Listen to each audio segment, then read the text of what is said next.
Porque Dios es espíritu. Y todo lo que Dios tiene en ese mundo es espiritual. Pero para transferirlo al mundo físico se necesita la palabra. Por eso, nada acontecerá. Nada acontecerá en el mundo físico. Declaramos, Señor, que por la sangre de Cristo somos hijos de Dios. Abba, Padre. Te alabamos, te bendecimos, te exaltamos. Nos gozamos, Señor, en tu presencia. Te damos las gracias por que de tal manera amó Dios al mundo que ha dado a su Hijo unigénito. Padre, te alabamos, te bendecimos. Padre, en el nombre de Jesucristo, que en esta noche, mientras estudiamos la palabra de Dios, que cada uno de estos hombres reciban la impartición, no solamente de la palabra, sino del Espíritu Santo y del propósito de Dios para sus vidas. Padre, en el nombre de Jesús, prepáranos para ser mejores discípulos. Prepáranos para hacer tu voluntad y para servirte a ti en espíritu y verdad. Oh, gracias, Padre, por tu Espíritu Santo. Gracias por el Maestro que nos enseña y que nos dirige a toda verdad. Padre, danos hambre y sed de justicia por el reino de Dios. Permite que podamos ser gente de integridad, de verdad, gente dedicada a la causa del reino. En el nombre de Jesús, esperamos que el Espíritu Santo nos enseñe en esta noche. In Jesus' name. Amen. Amen. Gloria a Dios. Bueno, estamos en la lección 18. Haciendo discípulos. La importancia de que hagamos discípulos. Mateo 28, versos 19 al 20, tenemos el mandato, la orden de Jesús, terminando el Evangelio de Mateo. Por tanto, id y haced discípulos a todas las naciones, bautizándolos en el nombre del Padre y del Hijo y del Espíritu Santo, enseñándoles que guarden todas las cosas que yo os he mandado. Y aquí yo estoy con vosotros todos los días hasta el fin del mundo. Así que es una encomienda, es una de las últimas palabras que Jesús dijo. Una de las últimas palabras que Jesús dijo antes de irse al cielo. Y lo que un ser querido dice antes de despedirse de la tierra siempre es muy importante. Y en este caso Jesús se iba a despedir al cielo y nos dejó un mandamiento. Nos dejó el mandamiento de ir.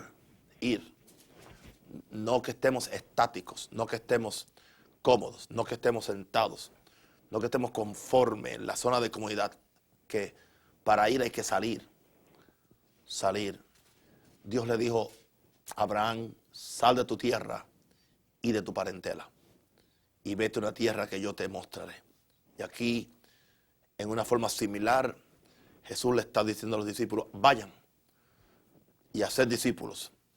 Vayan a ser, no simplemente a ser convertidos, a ser discípulos en todas las naciones. Bautícenlos primero en el nombre del Padre y del Espíritu Santo. Y después enséñenles que guarden todas las cosas que os he mandado. Que guarden.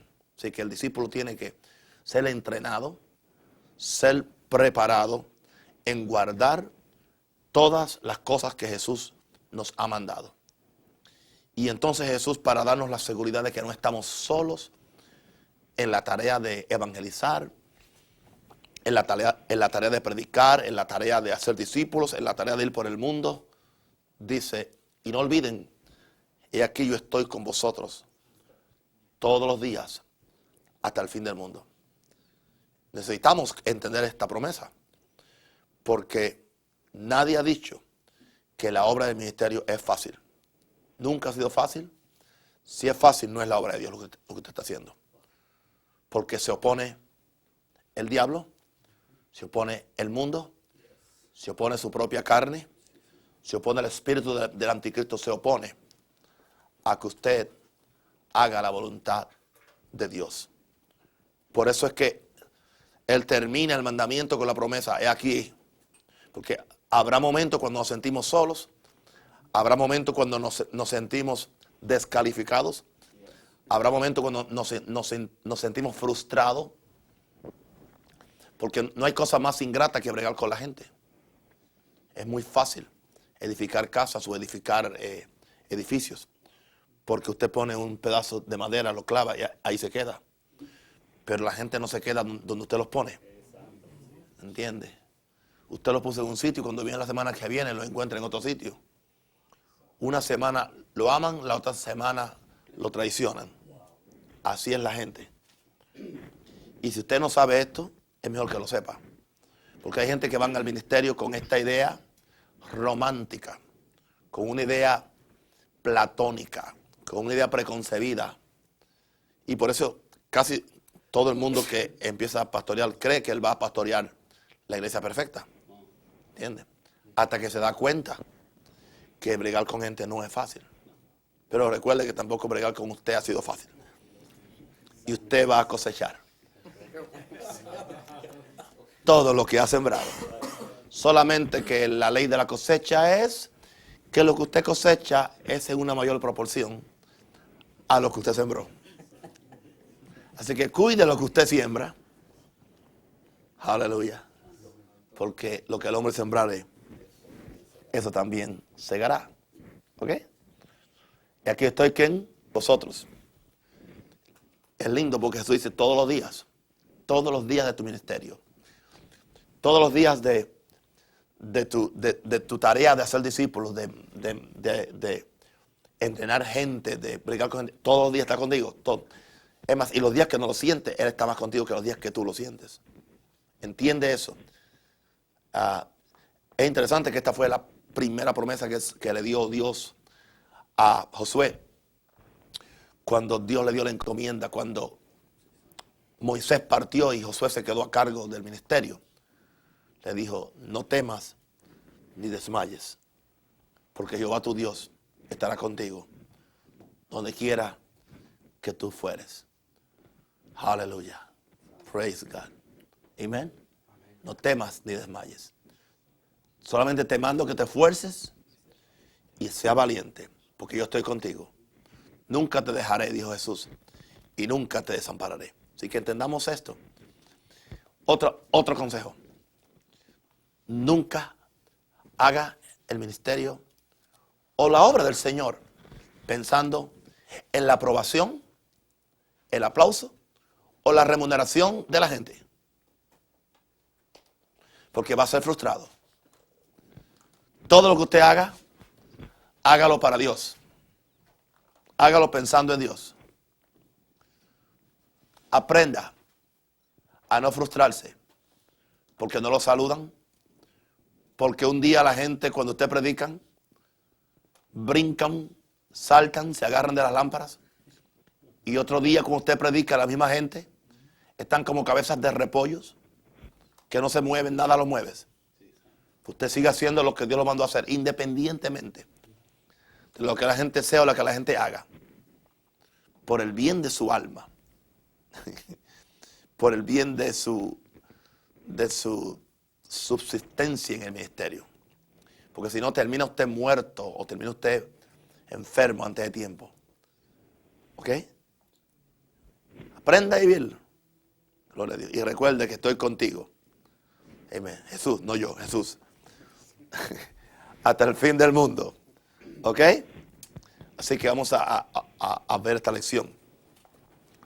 Si leemos cuidadosamente los evangelios y el libro de los Hechos, nos daremos cuenta que Dios no está buscando meramente convertidos, sino discípulos. La iglesia moderna no ha captado este principio y la razón es que los mismos que hoy son ministros nunca fueron discípulos.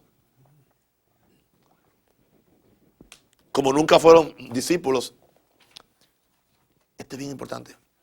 Estos líderes siguen cargando una serie de defectos en su vida y su carácter, los cuales se siguen reproduciendo de generación en generación. Porque lo que no se arregla en su vida, usted se lo va a pasar a la próxima generación. los demonios que los padres no conquistaron pasan a los hijos. Amén.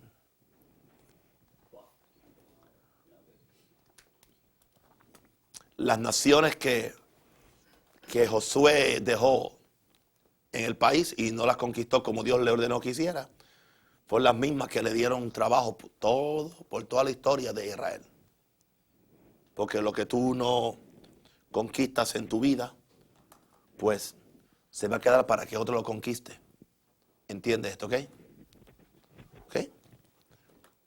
Dios desea que antes que una persona tenga un oficio ministerial haya sido discipulado en todas las áreas de su vida por un ministro competente, que sea discipulado. Se habla mucho de los institutos bíblicos.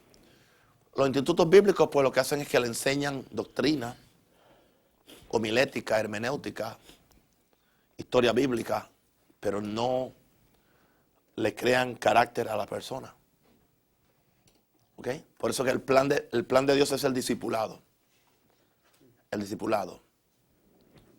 La formación de discípulos por medio de la interacción con un maestro. Ahora, ¿qué es un discípulo? Un discípulo es alguien que se disciplina. La palabra discípulo y disciplina tienen la misma raíz. No es discípulo si no está dispuesto a disciplinarse. Y una de las realidades de la gente es que la gente la gente son indisciplinadas. Por eso brincan cuando llegan a una iglesia o un ministerio donde se les disciplina con la palabra. Se les disciplina con la enseñanza. O sea, la gente quiere tener una vida libre. Claro, somos libres en Cristo, pero no, eso no es que seamos indisciplinados. Y especialmente, con todo respeto, nuestra cultura hispana es muy inconstante, indisciplinada. Entonces tenemos doble tarea nosotros. Gloria a Dios. Que somos gente emotivos. Somos emocionales. Pero el problema es que somos emocionales para cantar y brincar y saltar. Pero también somos emocionales para dejar al pastor cuando no nos gusta. Porque son las mismas emociones. Hello. Y usted ve otras culturas que son ahí se quedan. Usted ve a los coreanos ahí tranquilos. ¿Entiende? Se meten en una iglesia y ahí viven, ahí tienen los hijos y los nietos y de ahí nadie los saca. Ahora, amén. El latino, estoy aquí hasta que me convenga. A mí. No hay compromiso. Y especialmente en nuestros países, porque el latino que está aquí, pues, siempre está pensando en irse. Por eso nunca compra casa. Y nunca siembra un árbol. Pues cree que no lo va a ver.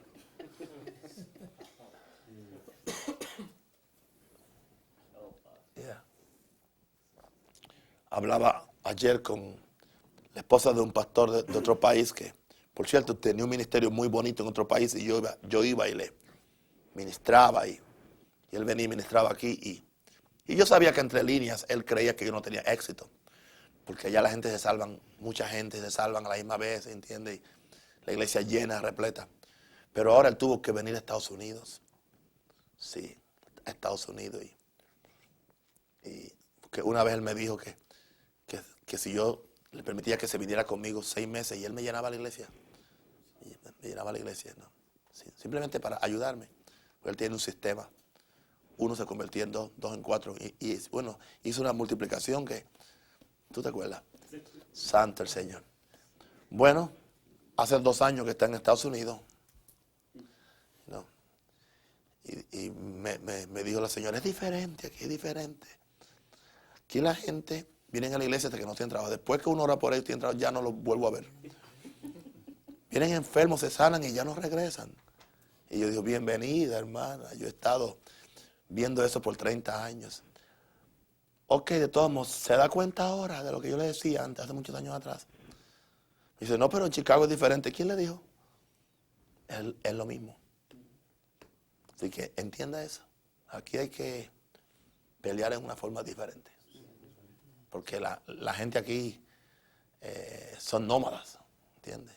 Nómadas. Y no solamente se quieren ir a sus países, sino se quieren ir para un sitio más cálido, ¿entiendes? Siempre están pensando en Florida, en Orlando o en Kissimmee, you know, yeah.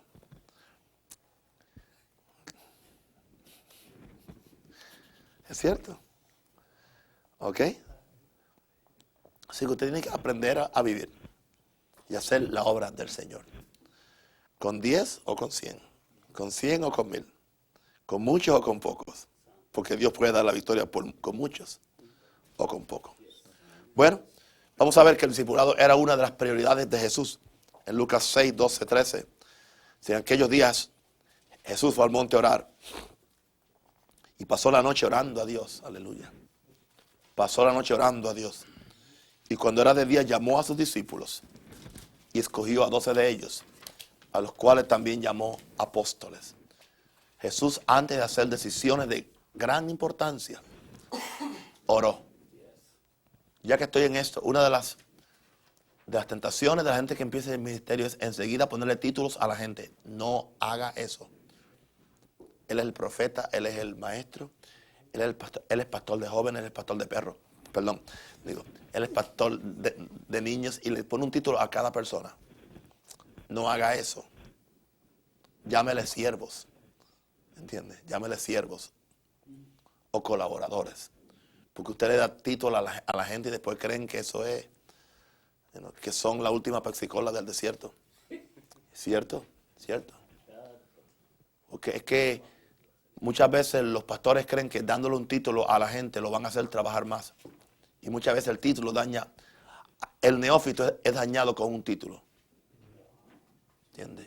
El neófito. Con razón dijo Pablo que no sea un neófito en la fe.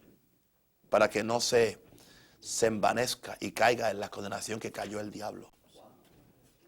¿Okay? Olvídese de los títulos. No, él es mi pastor asistente, mi pastor asociado. Y la iglesia tiene 15 miembros.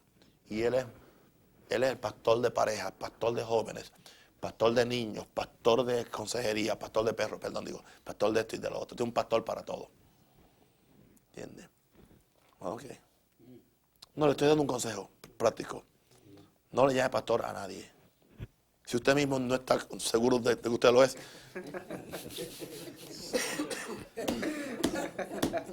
That was good. No.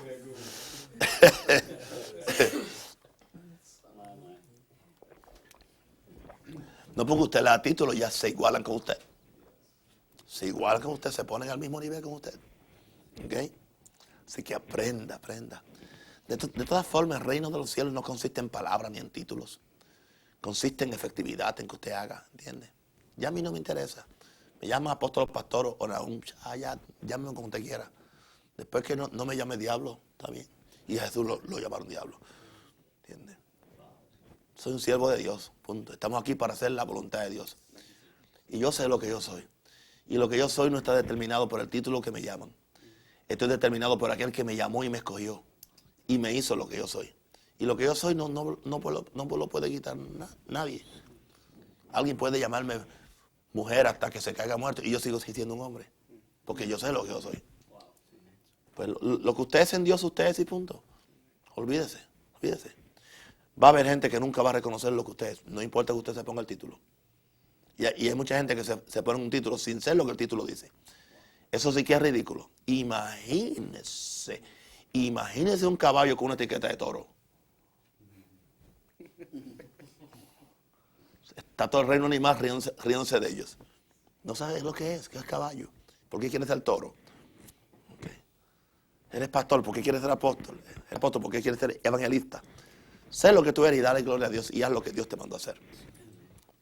De acuerdo a la gracia, ya de eso estudiamos al principio de la lección, pero hay que volverlo a enseñar. Bien, sería de esperar que teniendo Jesús una unción tan grande y un ministerio tan poderoso, que se dedicara a las grandes concentraciones de personas como su prioridad, pero Él no lo hizo. Uno de los problemas fundamentales del ministerio moderno es dedicarse a aquellas facetas del ministerio que se ven más espectaculares y emocionantes, y descuidar otras que suelen tener más importancia a largo plazo. ¿Okay? Usted tiene que decidir si va a terminar con una mirada a largo plazo o a corto plazo. Jesús sabía que Él no siempre estaría en la tierra. Por eso Él dedicó mucho tiempo para preparar personas que pudieran multiplicar su unción y ministerio en los años por venir. Él sabía que Él solamente podía estar en un lugar. Y Él sabía que eventualmente Él se iba a ir al cielo. Y Él entendía que Él tenía que dejar una generación de relevo. Importante, una generación de relevo que se encargaría de hacer el ministerio que Él había comenzado. Escúchame, querido. Si Dios te permite empezar una iglesia o una obra, un ministerio, que no a todos Dios se lo va a permitir, ¿entiendes? Y tú tienes que estar contento donde Dios te ponga, porque si tu trabajo es estar sirviendo siempre a una iglesia, da gloria a Dios por eso. Hay personas que han pasado por este curso y están felizmente sirviéndome a mí y al Señor. Y son ahora mucho más efectivos porque ahora entienden. Pero si Dios te concede el privilegio o el martirio de estar en el ministerio, pues debes pensar enseguida en discipular, en hacer discípulos. De los primeros que empieza a mirar, que Dios te dé discernimiento. ¿En quién yo puedo vertir lo que yo tengo? Quizás es poco, quizás, y es cierto, mi ministerio no está totalmente desarrollado, está en cierne, está en flor, pero yo tengo que empezar ya a mirar algo. O sea, no, entonces la tendencia nuestra es esperar que la iglesia tenga 100 miembros para empezar a ver. No, empieza ya, empieza a vaciar tu vida, lo que tú sabes, tan siquiera en uno, en alguien. Dios siempre trae tan siquiera uno que tiene tu espíritu. Y puede ser joven, mediana edad o puede ser anciano. Si es un joven, mucho mejor. Porque es muy difícil enseñarle tretas nuevas a perro viejo. Ya ustedes han tratado de eso, ¿ok? No. Y es preferible eso, que alguien que venga de otro sitio con malas mañas, que viene ya a imponer, porque no funcionó en Burger King y ahora está en McDonald's y quiere hacer todo como se hacía en Burger King, cuando de Burger King lo votaron porque él era un problemático allá. Pero ahora viene a McDonald's y quiere que se haga todo como en Burger King. ¿A usted le ha llegado gente así? Oh, Señor. Si no, le van a llegar, gloria a Dios.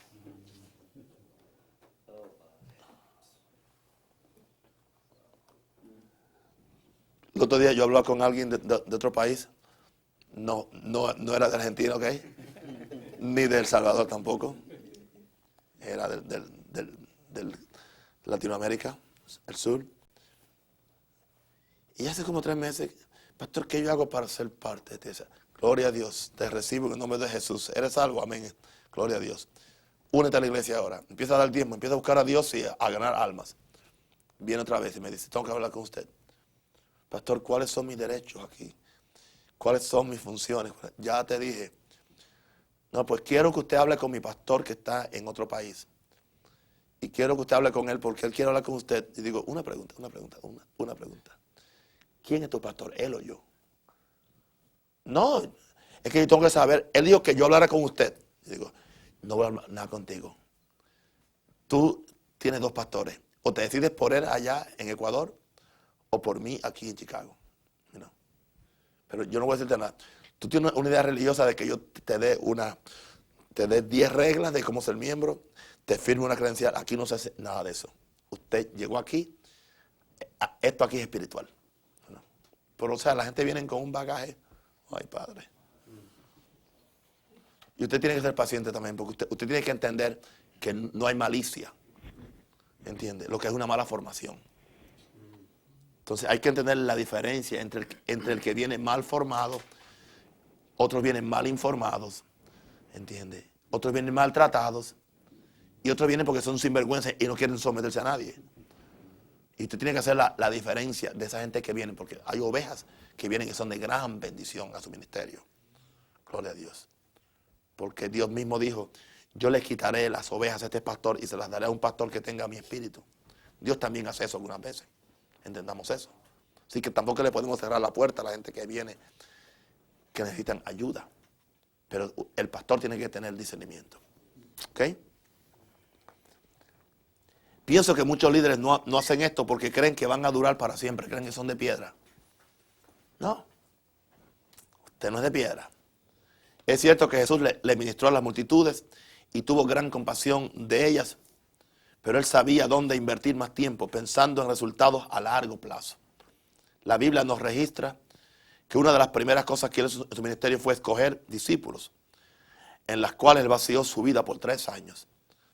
Aunque tenemos que considerar el hecho de que Jesús no solo tenía 12 discípulos, tenemos que entender que fue de estos discípulos que él escogió a 12 para que fuesen apóstoles. Porque él no solamente tuvo 12 discípulos, pero 12 discípulos se convirtieron en apóstoles. Tenía más de 12 porque una vez envió 70.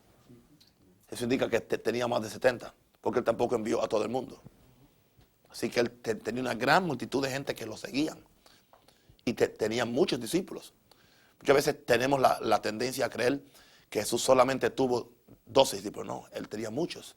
Pero de esos 12 escogió a 12 para que fueran los líderes principales, a los que él iba a formar en una forma más íntima y más cercana. Esto nos da a entender que antes de ser un ministro se requiere ser un buen discípulo. Antes de los 12 ser escogidos para ser apóstoles, fueron llamados primero a ser que discípulos. No fueron primero apóstoles, fueron primero discípulos.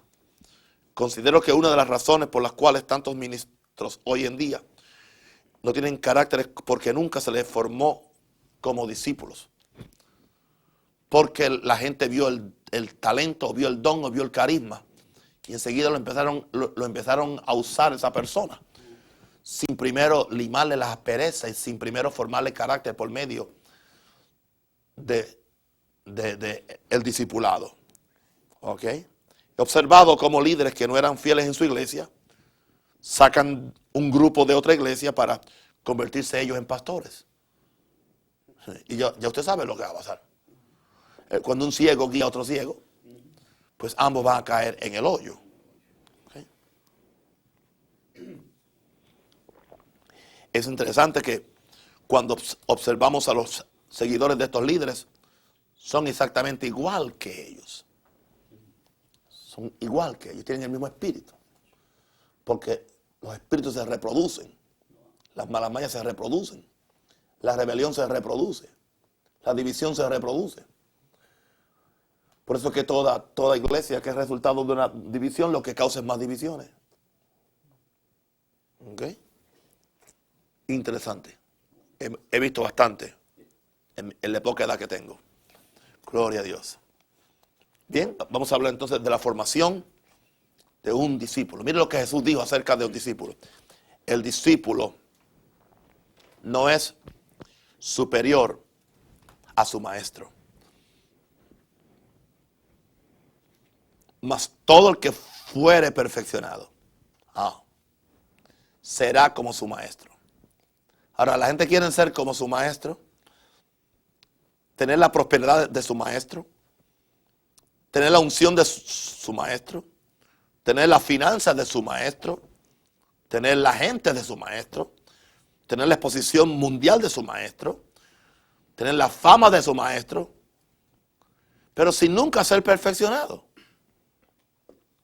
Y le voy a decir algo con mucho respeto. Y esto le pasa hasta pastores del Ministerio Mundial Maranatha. No.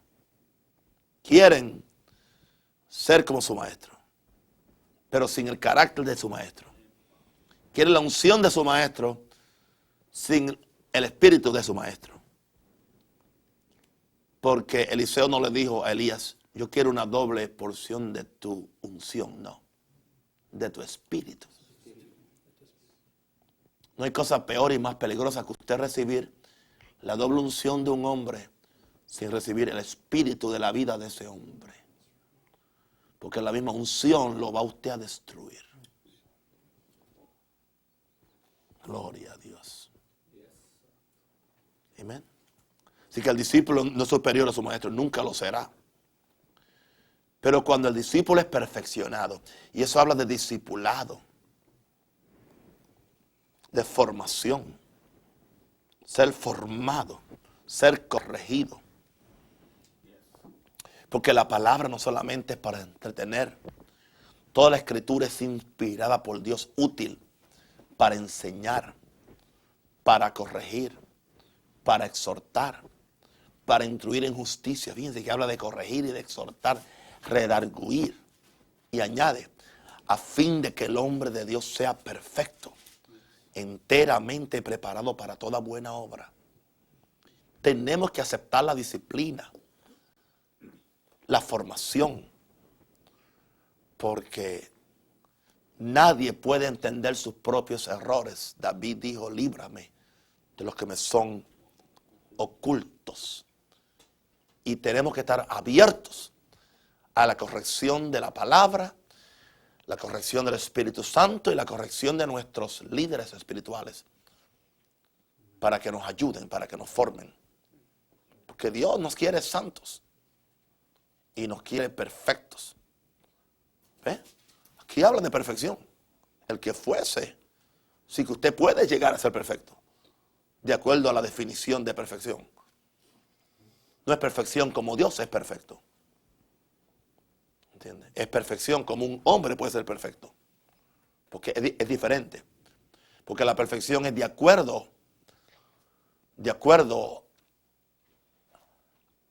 a las habilidades que tiene una persona y de acuerdo a la revelación que tenga una persona y de acuerdo al potencial que tenga para ser perfecto.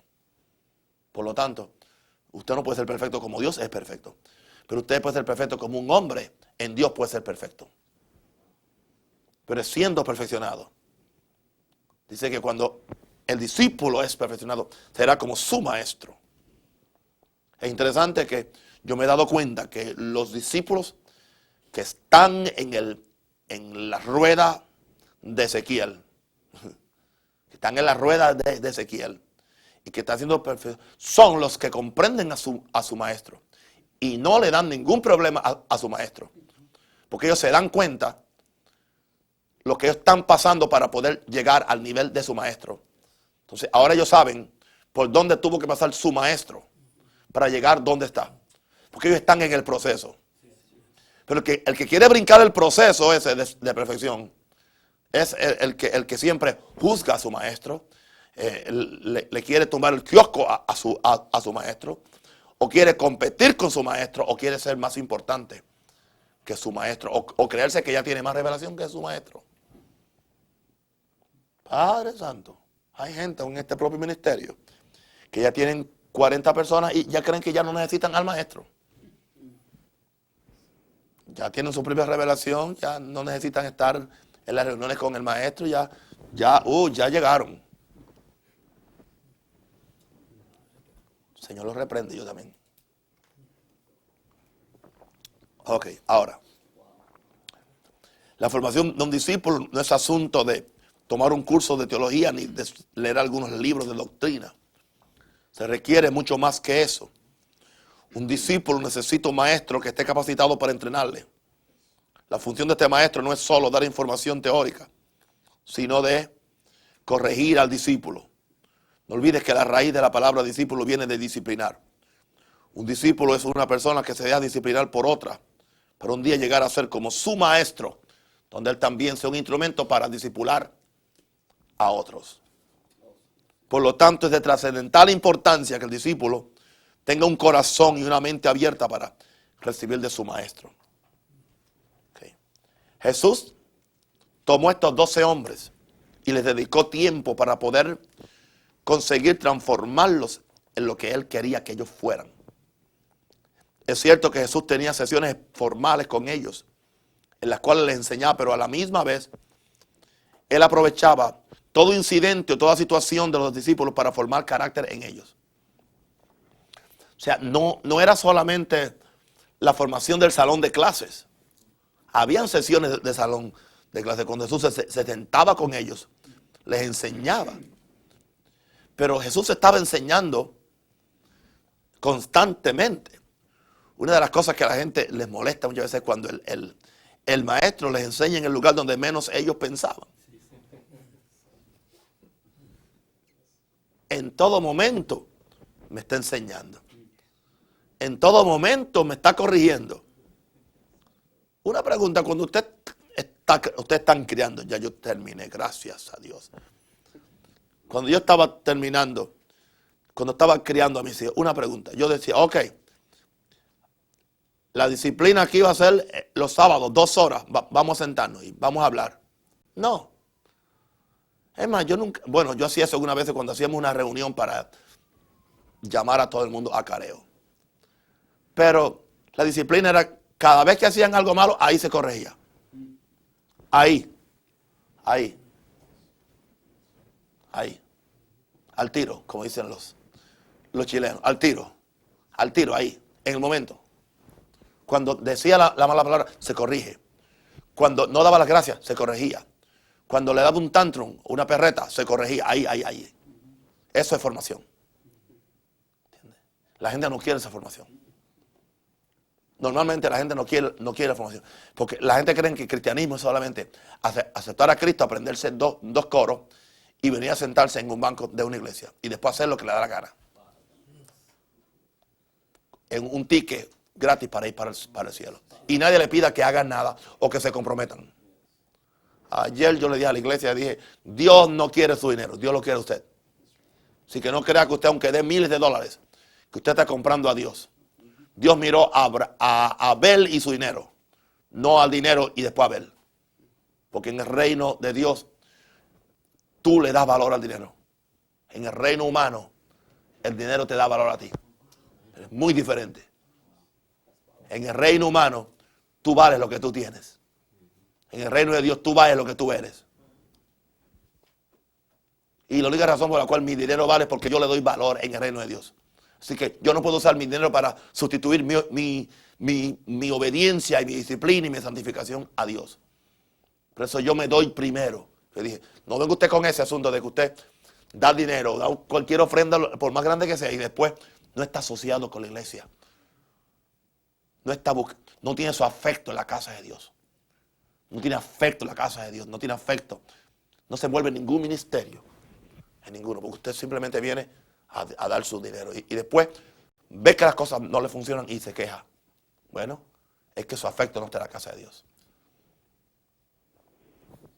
Así se quedan los ejemplos. Como están ustedes ahora. No se cayó, no se halló un alfiler en una alfombra. Bien, se escuchaba un alfiler cayendo en una alfombra del silencio que había. ¿Ok?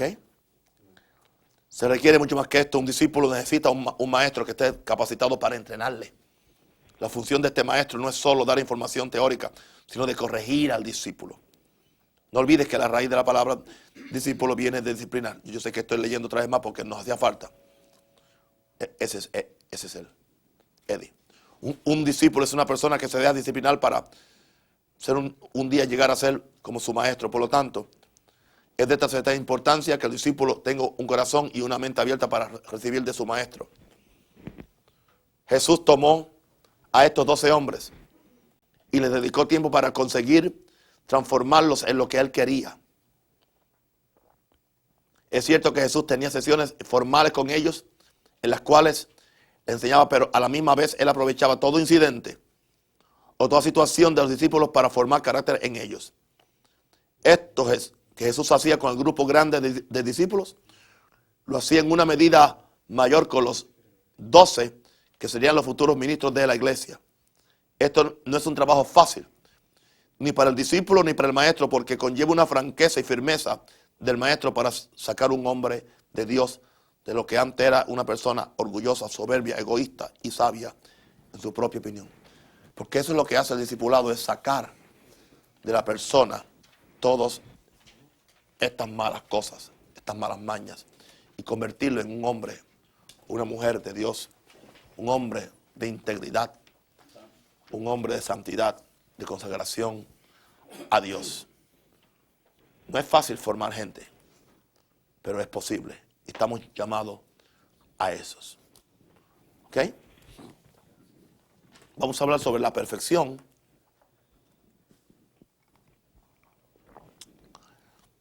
de un discípulo. Hablando en Hebreos 5, 8 al 9, habla de la experiencia de Jesús Dice, aunque era hijo, por lo que padeció, aprendió la obediencia. Y habiendo sido perfeccionado, vino a ser autor de eterna salvación para los que le obedecen. El mismo Jesús tuvo que ser perfeccionado por el Padre. El mismo Jesús. ¿Y sabe cómo fue perfeccionado? Por obediencia. Padeció. Por lo que padeció. O sea, por lo que padeció fue que aprendió la obediencia. O sea, no somos obedientes por naturaleza. Pregúntele a los papás que tienen niños aún pequeños. La obediencia se aprende. Jesús tuvo que aprender la obediencia. Dice, por lo que padeció, aprendió la obediencia. Tuvo que padecer. Pastor, ¿y cómo que yo padezco para aprender la obediencia? Bueno, el padecimiento es cada vez que la carne te brinca cuando alguien te corrige. Y tú quieres defenderte. Y quieres siempre poner tu propio punto o tu propia idea. Uno de los peores discípulos son el discípulo que no te debe enseñar, que antes que tú le vas a enseñar, ya él sabe lo que tú le vas a enseñar y ya él sabe cómo él lo debe hacer. Porque él lo sabe todo. Hay discípulos que creen que lo saben todo. Entonces no son perfeccionados. No se dejan perfeccionar. Porque no quieren padecer la muerte del yo. No quieren padecer la muerte del orgullo, del egoísmo, de la gratificación personal. No quieren padecer la corrección de sus errores. Y por lo tanto no aprenden obediencia. La obediencia. Y Jesús siendo santo, no teniendo pecado, aún así tuvo que padecer para aprender obediencia. Porque él tuvo que enseñarle a su alma a ser obediente. Aún el alma de Jesús tuvo que ser entrenada para aprender a ser obediente. Y aún Jesús tuvo que ser perfeccionado. Y solamente cuando fue perfeccionado, cualificó para ser el instrumento para salvar a otros. ¿Cuál es aquí el pensamiento que quiero transmitirle a ustedes? Que si usted y yo queremos ser instrumentos para salvar a otros, para bendecir a otros, tenemos nosotros que padecer lo que tengamos que padecer en nuestro carácter, en nuestra autonegación, en nuestra crucifixión propia. Aleluya. En nuestros sufrimientos. Para que aprendamos la obediencia. Y que entonces al ser perfeccionados Dios nos pueda usar. No como autor de eterna salvación, porque hay un solo autor de eterna salvación. Pero como instrumento de salvación. Para todos los otros que eventualmente nos van a obedecer o nos van a seguir a nosotros. Así que el principio sigue siendo el mismo. Es uno de los principios más importantes que yo he compartido con ustedes en esta noche. Hebreos 5, 8 y 9. En otras palabras, si Jesús, siendo santo, no teniendo pecado, tuvo que aprender, tuvo que padecer y aprender la obediencia. Y fue en la medida que aprendió obediencia que fue perfeccionado en su alma. Perfeccionado es completado. O sea, perfeccionarte no es santificarte, es completarte. Okay. Hay una diferencia entre ser santo y ser perfecto. Jesús era santo, pero no estaba completo en su alma. Gloria a Dios. Y fue perfeccionado. Y por eso se convirtió en autor de eterna salvación. Ahora, el principio es el siguiente, que tú y yo somos perfeccionados por medio de lo que padecemos y aprendemos y morimos. Y entonces no seremos autor, pero seremos instrumentos de salvación para todos los que obedecen. En la misma forma. El principio es bello. Es uno de los principios más importantes que usted puede aprender en todo este curso de 26 lecciones. En este caso fueron 27. Hello. Y el pueblo de Dios dice, amén. Amén. ¿Alguna pregunta en cuanto a esto? Bien. ¿Entendieron la ley de doble referencia? Aprendan a interpretar la Biblia con la ley de doble referencia. Que un principio se puede aplicar a una cosa y a otra. El principio de Hebreos 5, 8 y 9, originalmente la interpretación primaria es acerca de Jesús. Pero hay una interpretación secundaria, es acerca de cualquiera que quiere ser un ministro. Porque el principio es el mismo. Esa es una de las formas de interpretar la Biblia, usando la interpretación primaria y la secundaria. Bien. El discipulado es necesario. Porque es por este medio que Dios nos lleva a la perfección, he dicho. Es mi opinión que cada uno de los 5 ministerios debe ser un discipulador. Un discipulador. Los 5. El propósito de estos ministerios, de acuerdo a Efesios 4, es que perfeccionar a los santos. ¿Quién? No a los diablos, a los santos. Y los santos, como son santos, no se quieren dejar perfeccionar. Pues dice que los ministerios son para perfeccionar a los que ya son santos. Para que hagan la obra del ministerio, porque si no están perfeccionando, ¿verdad? Eso confirma el principio de arriba, de Hebreos 5, 8 y 9. Esto lo confirma. Para ser autor de salvación, o instrumento de salvación para otros. ¿Ok? El propósito de estos ministerios, ya dijo Pablo en Efesios 4, es que perfeccionar a los santos para la obra del ministerio, para que hagan la obra del ministerio. Pero ¿cómo ellos van a perfeccionar a otros si primero ellos no han sido perfeccionados? Imposible. Primero, médico, cúrate a ti mismo. Porque si un ciego guía a otro, ambos caen en el hoyo. Tú no puedes llevar a nadie a un lugar que tú nunca has visto o has visitado. Hello. Y tu gente va a ser como tú eres o menos de lo que tú eres. Miren a mi iglesia y miren a mí. A ver cuántos están en la medida espiritual que yo estoy. Ninguno. Ahora, si yo estuviera como están ellos, ¿dónde estuvieran ellos? Ni pensarlo. Así que usted no puede ser mediocre. Usted tiene que ir al extremo de la perfección, al extremo de la santidad, al extremo de la consagración, al extremo de la dedicación, al extremo en el ayuno, al extremo en la fe. ¿Sabe para qué? Para que tan siquiera la gente llegue al 30. Tan siquiera. Porque así es. ¿Ok? Pero si tú no estás perfeccionando, tú no puedes hacerlo con otros. Esto tiene que ser así porque es la única forma de darle continuidad al ministerio. No aprendimos aquí ya cómo estos hombres le dieron continuidad al ministerio.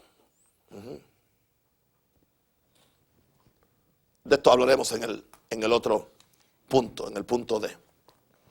Ok. Jesús sabía que algún día Él volvería al cielo y se requeriría de hombres que le dieran continuidad a lo que Él había iniciado. Era necesario entrenarlos para que ellos fueran una representación fiel de todo lo que el Maestro era. ¿Saben quiénes son los pastores que están haciendo grandes hazañas en el mundo entero? Los que tratan de ser una representación fiel del maestro que han conocido y de quien los ha entrenado. Hay un sinnúmero de áreas en las que son llamados al ministerio, las cuales tienen que ser tocadas por el maestro, tocadas. Además del conocimiento bíblico, hay que enseñarles a los discípulos sobre todas las esferas de la vida, tanto espiritual como natural.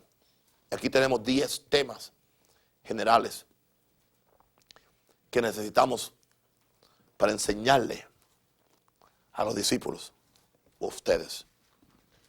Primero, integridad y responsabilidad. Es la primera cosa que hay que meterle entre ceja y ceja, o sea, por aquí adentro, a la persona. La importancia de que la gente pueda confiar en ti. De que tú sí es sí y tú no es no. Que tú no tienes una agenda secreta. Que la gente puede confiar en lo que tú estás hablando abiertamente y que eso es. Y que no hay otra cosa. Que no hay un plan escondido. Que eres íntegro. La palabra íntegro, ya hablamos de eso, es completo. Para que seáis completos y cabales, dice Santiago. Para que seas completos y cabales, sin que os falte cosa alguna. La primera área que hay que bregar con el ser humano, y aquí sí, sea blanco, negro, hispano, chino, japonés o lo que sea. El área de la integridad. Y si en alguna área debe haber integridad, es en el ministerio. Que Jesús fue íntegro. Jesús fue responsable. Él no miró la cruz y dijo, no, está muy fuerte la cruz. Me voy a perder de este asunto, que se salven solo. Está muy fuerte. Si Dios lo llamó a usted, usted no puede dejar la cruz a la mitad del monte Gólgota y que otro la cargue. Usted salió para el destino que Dios lo envió. Y aunque se muere en el camino, usted se va a levantar y se va a sacudir el polvo. Y si está herida las rodillas y pelados los codos por la lucha, por la batalla, por lo que sea, usted se va a levantar. Se va a sacudir, se va a echar alcohol, se va a echar lo que sea. Y va a seguir. Y repitiendo la palabra, Jehová cumplirá su propósito en mí. Digo, esa es la actitud que gana. Esa es la que gana. Y así yo he ganado. Y estoy ganando. Y seguiré ganando. Porque no somos de los que retroceden para perdición, sino de los que tienen fe para preservación del alma. Pero si no hay un carácter de integridad, yo tengo la expresión, la estructura de fe en tu espíritu. Tenemos que desarrollar, crear, levantar, preparar, formar una estructura de fe en nuestro espíritu. De forma que los problemas de la vida, las circunstancias y las contradicciones y todo lo que el diablo o la gente haga, no te mueva. No.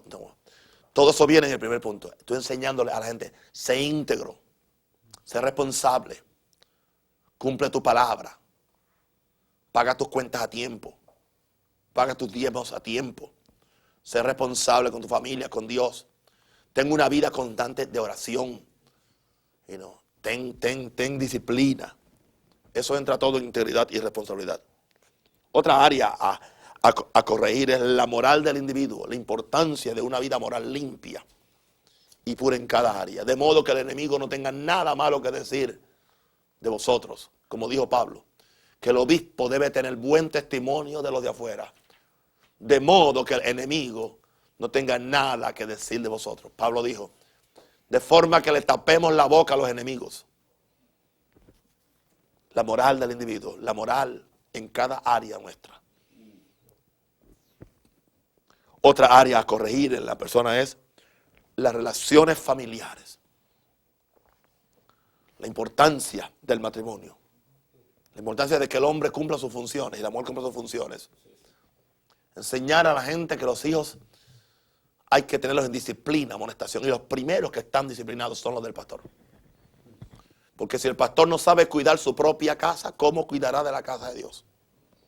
No hay peor testimonio para un pastor que tener unos hijos como los de Elí, desordenados, adúlteros y charlatanes. El pastor tiene que tener a los hijos en sujeción, dice, que los tenga en sujeción. Imagínense. Si sus hijos son los primeros que están brincando por la plataforma y están corriendo durante el culto, y como son los nenes del pastor o las nenas del pastor, nadie se las toca. ¿Entiendes? No. Y no hay necesidad que nadie, ningún diácono venga y lo haga. Usted mismo ya enseña a sus hijos. Mis hijos sabían. Y cuando venían a darme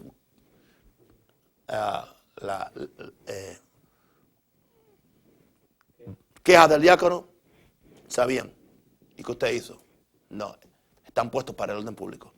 Supone que usted sabe lo que tiene que hacer. Claro, si yo veía que el diácono se pasaba de la cuenta, después yo hablaba con el diácono solo, pero no al frente del niño. Porque con los niños siempre hay que darle la razón a la autoridad. Nunca, porque tú quitas la razón a la autoridad y esos niños nunca van a respetar el principio de autoridad. Y es lo que ha pasado hoy en día. Salimos de la iglesia, ¿de qué hablamos? Del pastor. ¿Y qué? Le quitamos la autoridad al pastor. Y los niños oyen eso. Cuando ellos lleguen a los 14 años también se rebelan con el pastor. Porque lo vieron en su papá y en su mamá. That's right. That's right. Gracias, Padre. Usted tiene que corregir a sus hijos. ¿Entienden? Y hablar en la iglesia de las relaciones familiares. Hay temas que usted no debe tocar con la gente. Y uno de ellos es la familia, pero tiene que tocarlo. La gente no quiere que usted hable de eso. Si usted quiere que su iglesia se le ponga tranquila, hable de eso. Especialmente hable de disciplinar a los niños en esta época. Llega una calma a la reunión. Yes. Porque la gente han hecho dioses de los niños. Ok. Usted tiene que corregir el noviazgo sobre el matrimonio. El noviazgo no es para acostarse con la muchacha. Ok. O para tener sexo fuera del matrimonio, para probar a ver si funciona. No, el noviazgo es para conocerse. Pero no para conocerse sexualmente, sino para conocerse espiritualmente y mentalmente. Eso hay que enseñarlo. Son áreas a corregir. Como usted disciplina a la gente. El matrimonio. ¿Cómo se hace el matrimonio? ¿Quién es la cabeza? ¿Cuál es la función del hombre, de la mujer, de los hijos? Crianza de los hijos, Crianza de los hijos. Ok, otra área. Como usted la menciona, también llega la calma. También llega la calma. El uso y la administración del dinero. La gente son muy indisciplinadas, comprando lo que no pueden pagar, enredándose en préstamos, enredándose en líneas de crédito, enredándose en tarjetas de crédito.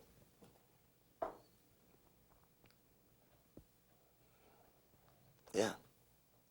Y muchas veces la iglesia misma es la culpable. Le dice a la gente, pon tu diezmo en la tarjeta de crédito. Pon esta ofrenda en tu tarjeta de crédito. ¿Cómo va a ser? Eso no puede ser. Pastor, ¿y por qué usted tiene en su sobre, por qué usted tiene una partida para tarjeta de crédito? Porque hay gente que tiene tarjetas de débito. Y es la forma como ellos ofrendan. Ok. Otros han dicho, yo quiero ponerlo en la tarjeta de crédito, porque la tarjeta mía pues yo gano puntos para esta cosa, ok.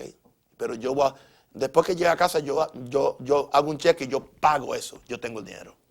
Pero no es que se le está pidiendo a la gente que se endeuden para la iglesia. ¿Entiendes? Tenemos que enseñar a la gente a tener responsabilidad fiscal responsibility.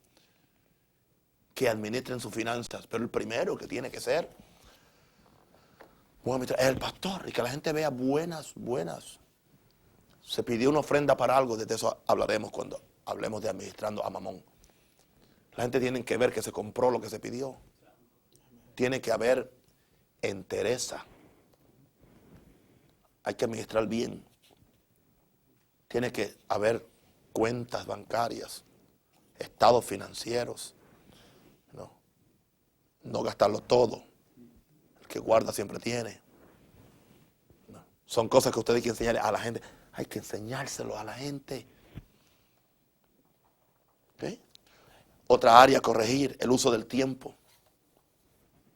El uso del tiempo. Gente que gasta mucho tiempo. Hay discípulos que gastan mucho tiempo, pastores que dicen que no tienen tiempo para orar, pero ven cuánto noticiero hay.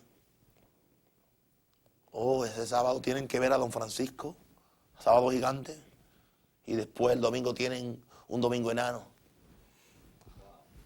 Todo pastor que está viendo sábado gigante tendrá un domingo enano. Eso me salió bien, gloria a Dios.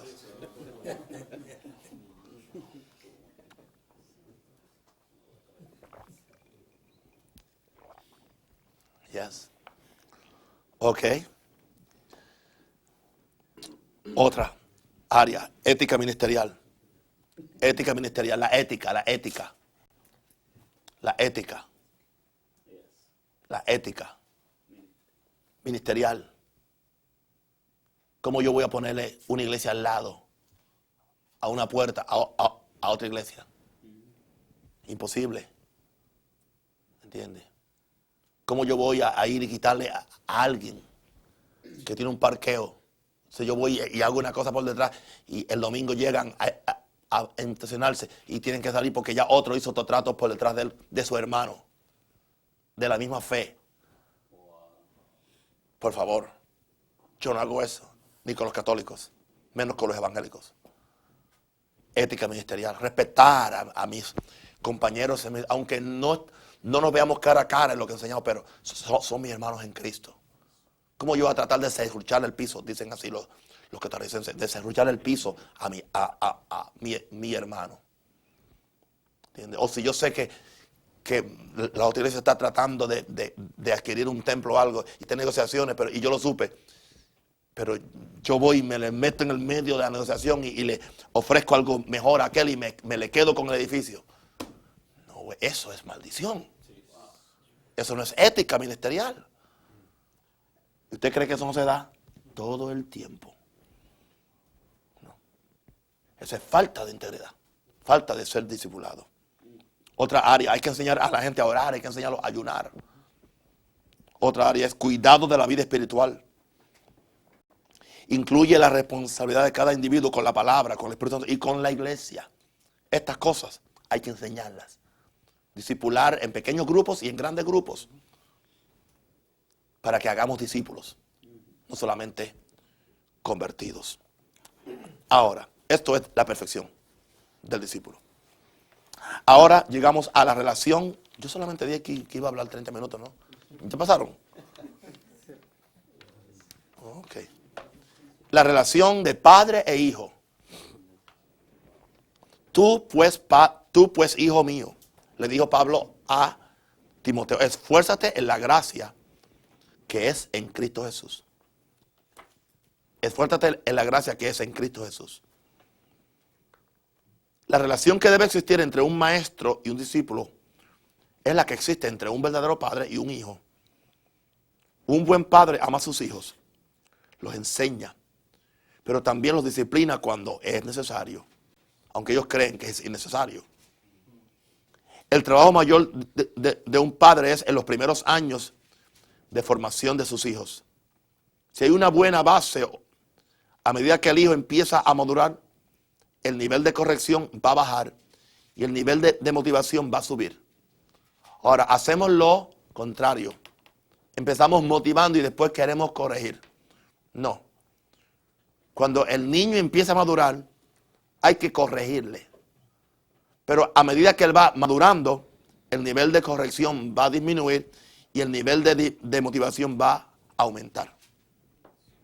¿Entendieron eso? Okay. Hay que hacer ambas cosas cuando usted disciplina o disipula. Pero cuando alguien es inmaduro, usted no puede motivarlo mucho porque se cree que ya él llegó. Y muchas veces los hermanitos hacen ese error cuando ven que alguien canta y Dios lo usó o algo. Y es inmaduro. Oh, es tremendo como Dios te usó. Cállate la boca, no le digas nada. No está listo. Le va a hacer daño. Ok. He observado cómo tantos pastores que tienen sueños de grandeza no están cumpliendo su divina misión de ser padres espirituales en sus iglesias. Se usa la iglesia solamente como una base económica. para desde ella lanzarse a otro ministerio que sea más emocionante o más lucrativo. La realidad es que hay pastores que aman las multitudes pero odian al individuo. Este concepto de paternidad espiritual no es nuevo y si usted quiere hay una serie sobre la paternidad espiritual. Tremenda serie. La debe estudiar y enseñarla o aprenderla usted primero. Este concepto lo encontramos desde el Antiguo Testamento. Esta era la relación que existía entre Moisés y Josué. Moisés fue un padre espiritual para Josué. Josué siguió a Moisés por 40 años. Por 40 años. Estuvo con él. Estuvo en un tabernáculo. Lo seguía. Aprendió de él. Iba donde quiera que él iba. Fue fiel a él. Cuando llegó el momento de Moisés ser separado de su cargo, Dios tenía un hombre preparado. Es interesante que lo que Moisés hizo, Josué no hizo. Josué no preparó a nadie. De tal forma que dice la Biblia que después que murió Josué, no había rey en Israel, no había nadie y cada uno hacía lo que bien le venía en gana. O sea que él no dejó un líder. Y él sabía la importancia de eso, pero ¿sabe qué pasó con Josué? Se ocupó tanto en conquistar que se olvidó en formar, en impartir. Ese es un principio que yo he dicho. Usted no sabe ni lo que yo he dicho. Lo va a entender en el próximo milenio. Se ocupó tanto en conquistar que se olvidó de formar. Y muchas veces nos puede pasar a los líderes. Estamos tan envueltos conquistando que se nos olvida la responsabilidad de formar, de impartir, de discipular, de preparar.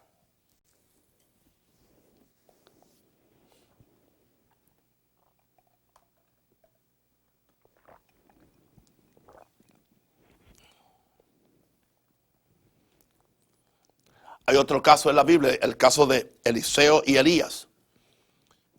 Mire cómo Eliseo se refiere a Elías cuando Elías va para el cielo. Padre mío, carros de Israel y gente de a caballo. Le llama padre. Eliseo veía a Elías como un padre por la formación que había recibido de durante los muchos años que le estuvo sirviendo. La Biblia dice que le servía, que era el siervo, era el que lo cuidaba, el que lo ayudaba, el que le cocinaba, el que estaba ahí con él por muchos años. Por muchos años. Pero cuando llegó el momento de Elías ser trasladado al cielo, ¿a quién Dios escogió? A Eliseo. Eliseo. Gloria a Dios. Eliseo no preparó a otro tampoco. No le impartió su unción a nadie y su espíritu. ¿Sabe quién agarró la unción y el espíritu de él? Un muerto que tiraron allá en la tumba donde él estaba. ¿Sí? O sea que todos ellos ignoraron el principio. ¿Sí? Pablo es otro exponente de este principio, de este concepto. Cuando les escribe a los Gálatas, los trata de hijos. Capítulo 4, 19. Cuando él le dice, hijitos, por quienes vuelvo a sufrir dolores de parto hasta que Cristo se ha formado en vosotros. Le llama hijos porque él los engendró en el Evangelio. Él les expresa de esta forma su preocupación por el estado espiritual de ellos. Tenemos otros ejemplos de esta relación de padre a hijo en el Nuevo Testamento. Ejemplo de esto, a Timoteo le llama hijo y a Onésimo le llama hijo, porque lo estaban formando con el carácter del padre. Ahora volvemos a esta frase, enseñándoles todas las cosas, dijo Jesús. Primero Timoteo 6, 3 y 4 dice, si alguno enseña otra cosa y no se conforma a las sanas palabras de nuestro Señor Jesucristo y a la doctrina que conforme a la piedad está envanecido y nada sabe, y delira acerca de cuestiones y contiendas de palabras, de las cuales nacen envidias, pleitos, blasfemias, malas sospechas. Jesús nos hace a todos responsables de hacer discípulos en nuestra misión de ir por todo el mundo. Primero Él nos dice que vayamos por todo el mundo y prediquemos el evangelio. Luego nos da el paso a seguir: hagan discípulos en todas las naciones. Como les dije antes, ¿cómo hacemos discípulos? Las instrucciones de Jesús eran claras, enseñándoles que guarden todas las cosas que yo os he mandado. Estas palabras indican que un discípulo no es uno que solo sabe las palabras de Jesús, sino uno que se ha disciplinado para ponerlas en práctica. Veamos a ver si tú calificas para ser un discípulo y luego hacer discípulos. Déjame compartir contigo algunas de las palabras de Jesús que hablan del discipulado. Si alguno viene a mí y no aborrece a su padre y madre y mujer, al más fácil de aborrecer es a la mujer. Pero a papi, a mami, a mis hermanos, a mis hermanas y a mis hijos, no. Dígame que sí, que aborrezca a la mujer. Porque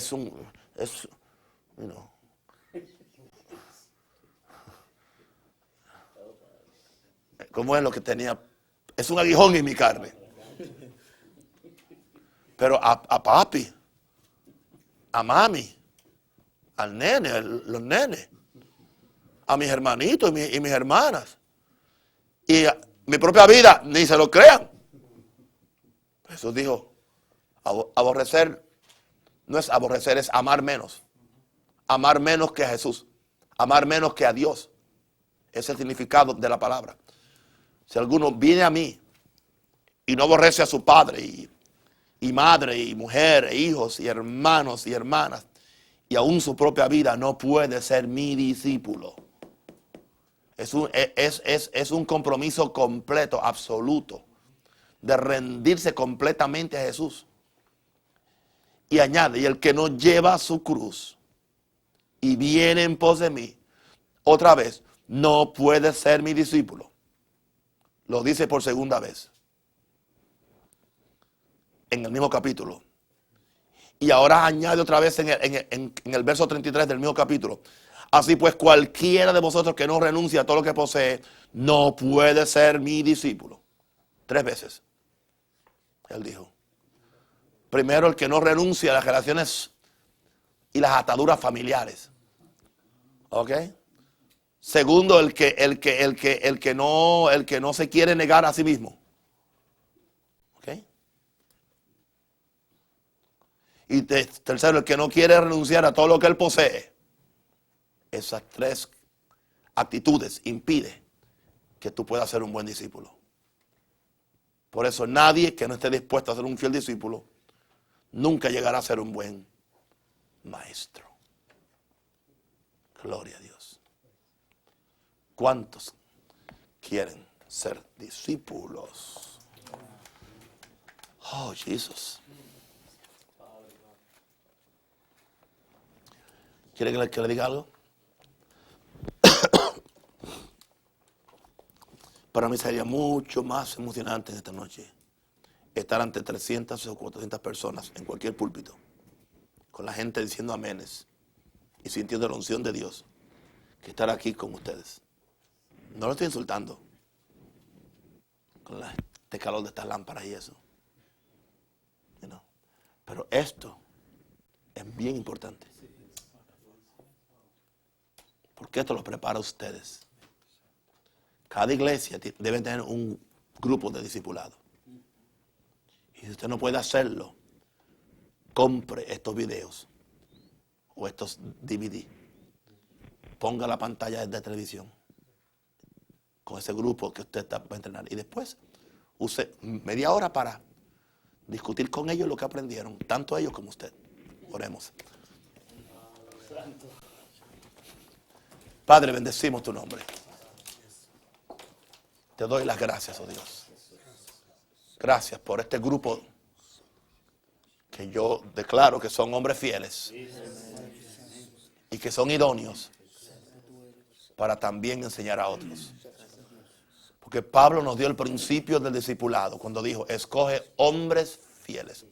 Lo que has aprendido de mí enseña a hombres fieles que pueden enseñarle también a otros. Padre, te bendecimos en el nombre del Señor y decretamos la victoria en nuestras vidas. Oro por cada uno de estos hombres y declaramos, aleluya, que van a desarrollar carácter, integridad y responsabilidad, santidad y consagración, y van a poder ser discípulos fieles para que algún día también puedan ser instrumentos para perfeccionar, salvar, preparar y enviar a otros. En el nombre de Jesús. Amén. Y amén.